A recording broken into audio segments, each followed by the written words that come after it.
is a New York-based artist who works primarily with painting and drawing, approaching these mediums with a fresh eye and an expanded sense of material transformation. The artist works both analytically and improvisationally, combining a love of form with a rigorous editing process and infecting painting with the complication of awkward feelings, humor, self irony, and doubt. In doing so, she stages a larger essay about thinking inside abstraction and constructs a radically open process of material transformation. Ever since her art school painting professor insisted that artists must choose either abstraction or figuration, Amy Sillman's exuberant canvases have defiantly ridden the line between the two. An intransigent artist, Sillman has maintained a steadfast commitment to her medium for over 30 years. With humor and pathos, her intimate, psychologically charged works explore relations between things that don't go together, embracing and borrowing from a superfluity of genres and styles. Abstract expressionism, cubism, surrealism, folk art, Indian miniatures, and the arts and crafts movement are just some of the disparate influences that have found their way into her quirky, idiosyncratic, and often highly cryptic lexicon, and one can detect elements of Philip Gaston, Willem de Kooning, Arshil Gurki, Richard Diebenkorn, and Roberto Matta throughout her work.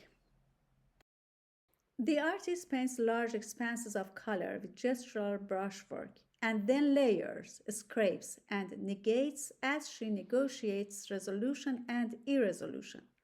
At times, she applies dense networks of stripes that rest on color fields framed by dark outlines.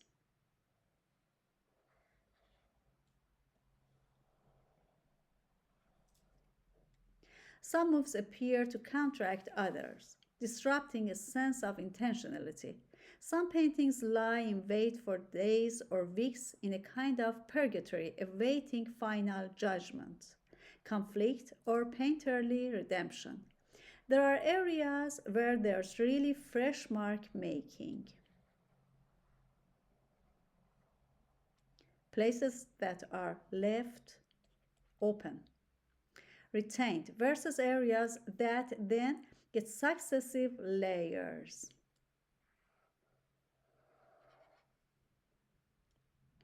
Abstraction is no longer a grand project. In its wake are misfit parts that no longer resemble a whole, but they can be reimagined. As the artist said, the process of painting for me is really slow. It involves changes. I sometimes take like a sequence of snapshots in which you can see these radical shifts. It's both knowing and deciding things and also rejecting things and emotionally hating things and reversing things and then remarking them and being surprised. It's a kind of devotion to a procedure of transformation. It's kind of overworked, but sort of on purpose. She's working in layers all the time. I'm working back and forth to resolve and intensify these very complicated relations between figures and grounds. Let's analyze one of Amy Sillman's works in terms of structure and composition. When we recognize the visual connections, we can better connect with these pieces and understand the language of her paintings. Her works at first glance seem totally simple. However, we encounter multiple diverse layers of colors and lines that we will discuss together. There's a layer of green in the background. Here is a layer of green in the background. It is a tinted and mixed green. As you know, tinted with white. But this layer of green doesn't serve only as a background. Look at this part and this part. These patches of colors introduce different layers of depth and space. Here we have 3 tones of green, almost from the same palette. But this green stain is closer than the other one, just because it belongs to a figure that is nearer. Just imagine an audience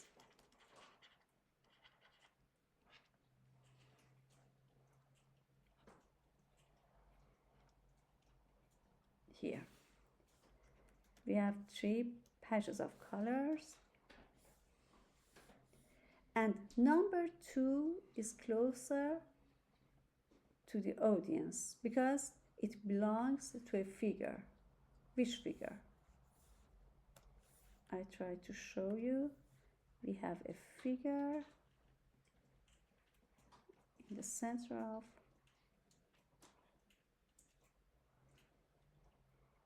the painting. Here we can see a figure. This is a figure.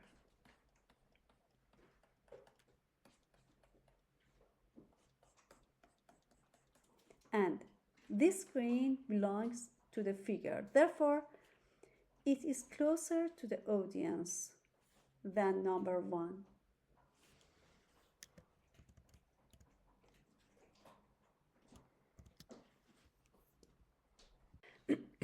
We have many expanded and vast surfaces that are seemingly monotone, like this one, this surface, this one, this one, and this one. But with a simple trick like using these contour lines, we can diversify the painting despite its simplicity. Which contour lines? These ones.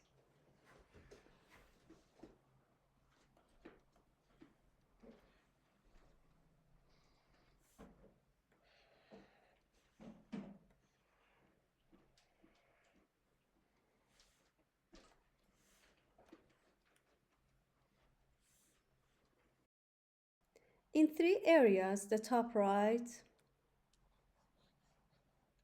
top left, and bottom,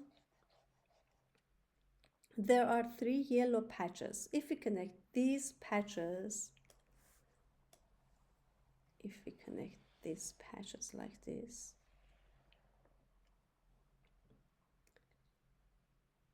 we will form an invisible triangle in the next layer, which lies on the top of the background, if we consider here as a background.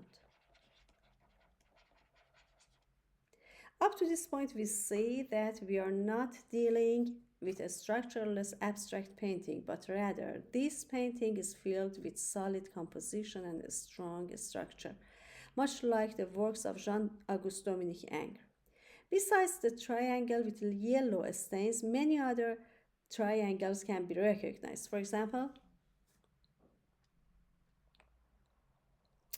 on the right side, there is a hollow triangle with red and green sides that at the center connotes something like a hand.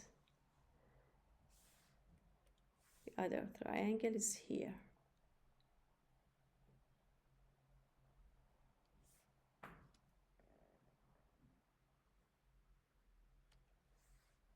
With green,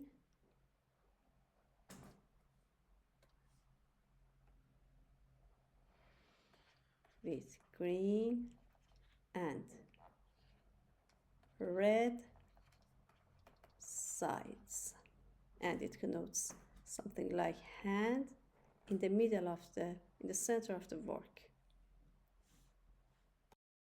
In the middle of the work, there is a stable, strong, hollow triangle with thick black sides.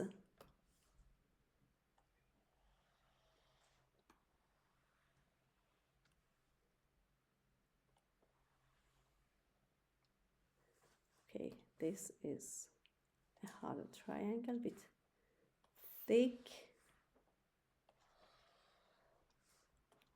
thick black sides,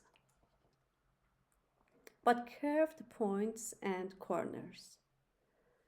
But these corners are curved like this. That connotes a kind of bone with an ivory and bone white color. You could say a bone is squeezed and compressed by this hand.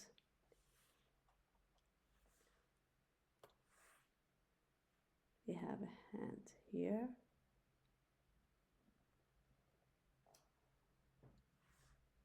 This is a hand and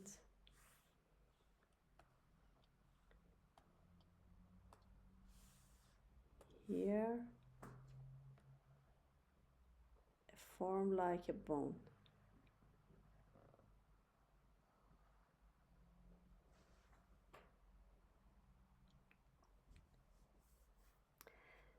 And you say a bone is squeezed and compressed by this hand.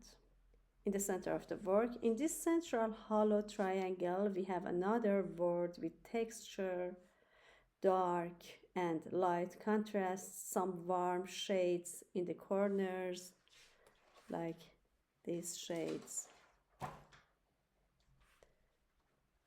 or here.